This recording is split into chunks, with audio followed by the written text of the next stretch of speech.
నమస్తే.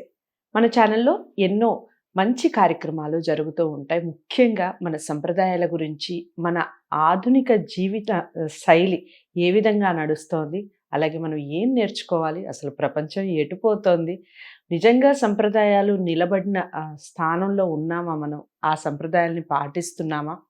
మనకి తెలుగుదనం, తెలుగు ఉట్టిపడే ఒక ఆధునికమైన జీవన శైలిని కొనసాగిస్తున్న ఈ రోజుల్లో నిజంగా సంప్రదాయాలకి పెద్దపీట వేస్తున్నామా లేదా అన్న విషయాల మీద ఈరోజు మాట్లాడబోతున్నాను. నాతో పాటు ఉన్నారు ప్రముఖ వ్యక్తి అని చెప్పొచ్చు. చాలా మనందరికీ సుపరిచితురాలు. మన ఛానల్లో నేను మొదటి కార్యక్రమం చేస్తున్నాను. ఈ కార్యక్రమం ద్వారా ఇంకా ఇలాంటి మరెన్నో మంచి మంచి కార్యక్రమాలు చేసే ప్రయత్నం చేస్తాను. నాతో పాటు ఉన్నారు డాక్టర్ సునీతారెడ్డి గారు. తనడిగి అసలు ఈ సంప్రదాయాలు, ఈ ఆధునిక పోకడ మనకి ఏం నేర్పిస్తోంది, ఈ విషయాల మీద డిస్కస్ చేయబోతున్నాం. నమస్కారం అమ్మా. నమస్తే అమ్మా. అమ్మ, ఇంకొక విషయం చెప్పండి. కట్టు బొట్టు అంటారు. ఈ కట్టు బొట్టు వ్యవహారానికి వస్తే స్కూల్ ఏజ్ నుంచే పిల్లలకి, లేదా అసలు స్కూల్కి వెళ్ళే చిన్నప్పటి నుంచే తల్లిదండ్రులు నేర్పించాలంటారా, లేదా వాళ్ళు పెరుగుతూ ఆ లొకాలిటీ ఎక్కువగా వాళ్ళకి ఆ ప్రభావాన్ని ఎక్కువగా ఇస్తుందంటారా? అంటే మనం పంపించే విద్యా సంస్థలు కానివ్వండి, లేదా మన కుటుంబ నేపథ్యం కానివ్వండి, ఏది ఎక్కువగా పిల్లల మీద ప్రభావం చూపిస్తుంది ఈ కట్టుబొట్టు మీద? ముఖ్యంగా నన్ను చెప్పమంటే మాత్రం నేను తల్లి మెంటాలిటీ పిల్లల మీద ఎక్కువగా పడుతుందని చెప్తానమ్మా. ఎందుకంటే స్కూల్ గురించి ఏం కాదు. ఎందుకంటే ఈ స్కూల్ అన్నది ఎప్పుడో మెకాలే విద్య రాకముందు ఎవరి కట్టుబొట్టుతో వాళ్ళు స్కూళ్ళకి వెళ్ళాము. మన పాఠశాలలో మనం చదువుకున్నాం. మాడపాటి హనుమంతరావు లాంటి వాళ్ళు మహానుభావులు పెట్టినటువంటి బాలికల పాఠశాల అవనివ్వండి, పెద్ద పెద్ద స్కూల్ అవన్నీ. సరే, మెకాలే విద్యా విధానం వచ్చింది. అక్కడ ఏంటంటే మేమంతా ఒక ఏంటంటే ఈ డిస్క్రిమినేషన్ లేకుండా అందరూ సమానం అనే పద్ధతి చెప్తున్నాం కాబట్టి యూనిఫామ్ ఉండాలి అని వాళ్ళు పెట్టారు. ఇప్పుడు ఆ యూనిఫామ్ లేకపోతే ఏ స్కూలు పనికిరాని స్కూలే. కాబట్టి అంటే తల్లిదండ్రుల దృష్టిలో అందుకని ప్రతి ఒక్కరు ఇష్టం ఉన్నా లేకపోయినా ఒక యూనిఫామ్ పెడతారు. సరే, కాబట్టి యూనిఫామ్ పెట్టినంతలో యూనిఫామ్ నిండుగానే కొనుక్కుంటారు, బాగానే ఉంటుంది, అంతా బాగానే ఉంటుంది. యూనిఫామ్లో నీట్గా డీసెంట్గా కనబడతారు. ఇక్కడ ఏం లేదు. కానీ స్కూల్ తర్వాత ఇంట్లో ఉంటారు కదా. ఇప్పుడు ఏం చేస్తారంటే అమ్మ పద్ధతులు అంటే నీటి కాలంలో అందరికీ కూడా నలుగురిని కానీ ఓపిక లేదు. ఒకవేళ కన్నా కూడా పెంచుతామా మేము అనుకున్న లగ్జరియస్ లైఫ్లో ఈ పిల్లలు నలుగురిని కంటే పెంచలేం. అందుకని ఒక్కడో ఇద్దరు. ఈ ఒక్కడో ఇద్దరు ఉన్నప్పుడు ఇంకొక చాలా తమాషా మార్పు ఏముంటుందంటే, ఆ ఒక్కరు అమ్మాయి అయింది అనుకో, అప్పటిదాకైనా నాకు చాలమ్మా, అమ్మాయి అయినా ఎవరైనా వీళ్ళే అంటారు.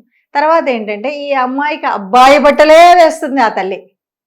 మరి నువ్వు అనుకున్నప్పుడే అబ్బాయి కూడా అమ్మాయి కూడా ఉంటే వాడి బట్టలు ఆడికి, ఈడి బట్టలు ఈడికి వేయచ్చు కదా. అలా కాదు, అమ్మాయికి అబ్బాయి బట్టలు వేయాలి.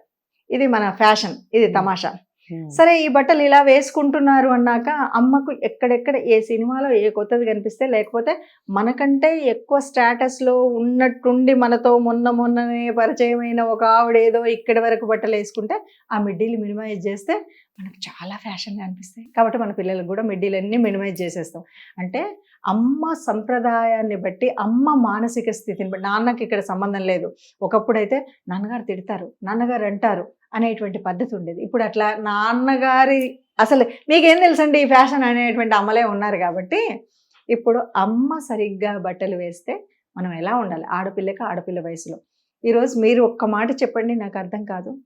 ఏ అమ్మాయి అయినా, అమ్మాయి కాదు యువతి అయినా నిండుగా బట్టలు వేసుకున్నా అవి నిజంగా మనం వేసుకునే ఆడపిల్లలు వేసుకునే బట్టలే వేసుకుంటున్నారంటారా?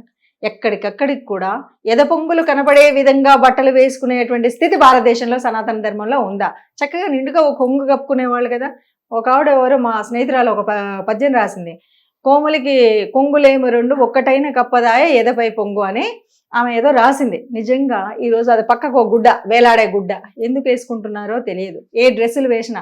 ఇంకా తమాషాలు ఏంటంటే రకరకాలైన వింత వింత మనం వెనక్కిపోతున్న పురోగత అధోగత నాకు తెలియదు. వెనక్కి వెళుతున్నట్టుగా ఉండేటువంటి స్థితి. ఆటవికులు ఉంటారు కదా, ఒకప్పుడు పాపం ఆటవికులు బట్టలేక సగం సగం వేసుకున్నారు, చిరిగినవి సగం వేసుకున్నారు, ఉండేలేని వేసుకున్నారు కదా.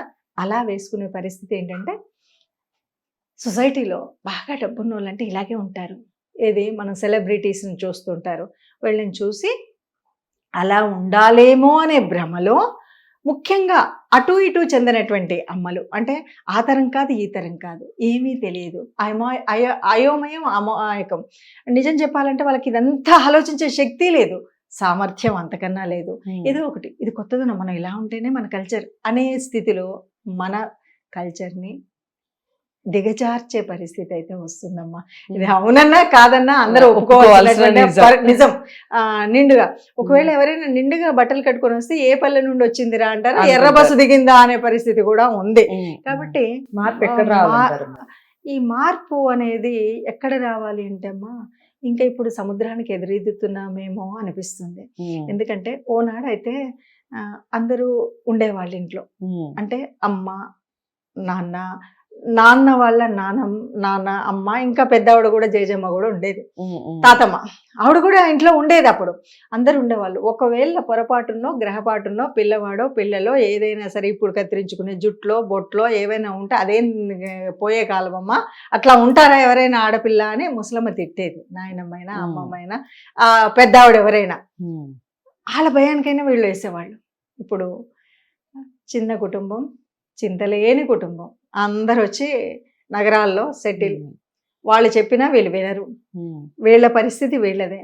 కాబట్టి ఎక్కడ చెప్తే ఏమీ లేదు. దేవుడి దయ వల్ల మళ్ళీ ఎవరైనా ఇలాంటి ఛానల్స్ పెట్టి వీళ్ళు పదే పదే చెబుతూ ఉంటే ఓహో నిజమా, మన సంస్కృతిలో ఎంత గొప్పతనం ఉందా, భారతీయ సనాతన ధర్మానికి ఉన్న విలువింత, ప్రపంచంలో ఒకనాడు అందరూ కూడా అమ్మా అంటూ తల్లి భారత్ వైపు చూసేటువంటి పరిస్థితి ఉండేదా, నిజంగా మనల్ని ఆ రోజు అందరూ అంత రెస్పెక్ట్ ఇచ్చేవాళ్ళు.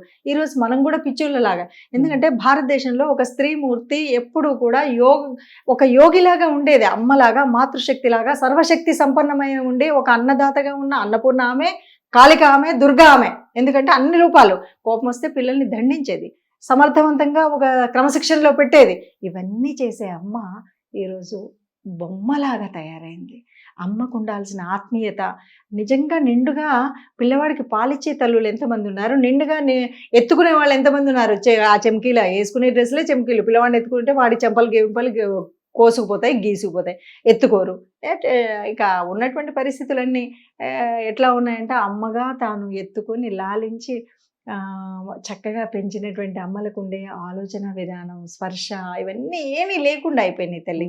దానివల్ల ఇప్పుడు ఇలా ఎవరైనా ఇంకా పెద్దవాళ్ళు చెప్తూ ఉంటే అప్పుడప్పుడు వీళ్ళు వినగలిగే శక్తి ఉంటే ఆ పరమాత్మ కాపాడాల్సింది తప్ప, నిజంగా మళ్ళీ ఒకసారి ఆ రాముడే దిగి వస్తాడో, లేకపోతే ఇంకేదైనా మాయ జరుగుతుందో, మళ్ళీ భారతీయ సనాతన ధర్మం మాత్రం బతికుండాలి, వర్ధిల్లాలి, పరిడవిల్లాలి అని మాత్రం అందరం, మీరు నేను అందరం కోరుకున్నాం.